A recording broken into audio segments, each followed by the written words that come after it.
D-Lo 404 Boxing. I'm back to talk one more time about this Terrence Crawford, Errol Spence Jr. saga. Alright. I made a video several weeks back stating that regardless of the outcome of Danny Swift Garcia versus Errol Spence Jr., that if you elevate Errol Spence Jr., or you think that Errol Spence Jr. can be elevated number one pound for pound based on his performance versus Danny Swift Garcia, that he should already be your number one pound for pound. Because regardless of the performance in that fight, is not going to... Danny Swift Garcia just doesn't move the needle enough, regardless of all the rest of the work he's put in, to make you leapfrog other guys and become number one. Now, granted, if you got Errol Spence Jr. as your number one pound for pound, I respect that 100%. I'm just saying, for my common sense, if the man's number one pound for pound off of beating Danny Garcia, he was already number one pound for pound in your eyes. But like I said, people can use whatever criteria they want to make pound for pound. I heard people talk about pay-per-view buys and packing out stadiums and all that as evidence to substantiate Errol being number one pound for pound. Popularity has absolutely nothing to do with whether or not you're the number one pound for pound fighter. Your ticket sales has absolutely nothing to do with whether or not you're number one pound for pound. Now, people use different criteria. I'm not going to sit here and say anything set in stone, but I'm telling you what I know is that what you do at the box office does not make you number one pound for pound. Man, Arturo Gatti was outselling and outperforming a lot of guys on pay-per-view that were better fighters than him.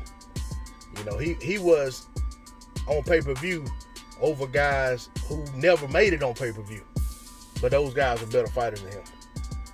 So when I hear somebody use that criteria as a springboard or as supporting evidence of a man being ranked number one pound for pound, or even being ranked pound for pound at all, that hurts their credibility with me. I can't take them serious. I mean, that's just being honest. I can't take them seriously. With all of that being said, if the man is number one pound for pound and you don't have him, you don't have Terrence Crawford as number one, but you had him as number one before this fight,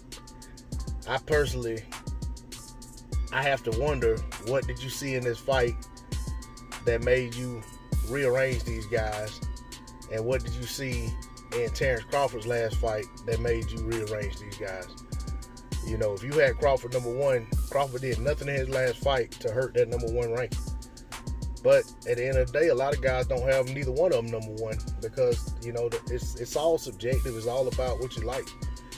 For me, I rank guys on body of work, but also on skill set, on what I like and what I see in the ring. I mean, I'll be honest, I got a guy on my pound for pound. I don't sit here and say rank number 1 through 5, but I have guys that's on my list that I say these are top pound for pound guys that are in a position to where if they were fighting the right people and getting the right kind of wins, they can position themselves to be number 1.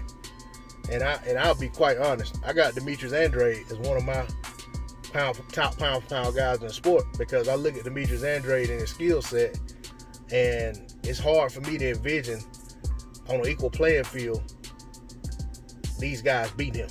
A lot of them. You know what I'm saying? So I got him up there. But at the end of the day, there's no way I would put him at number 1.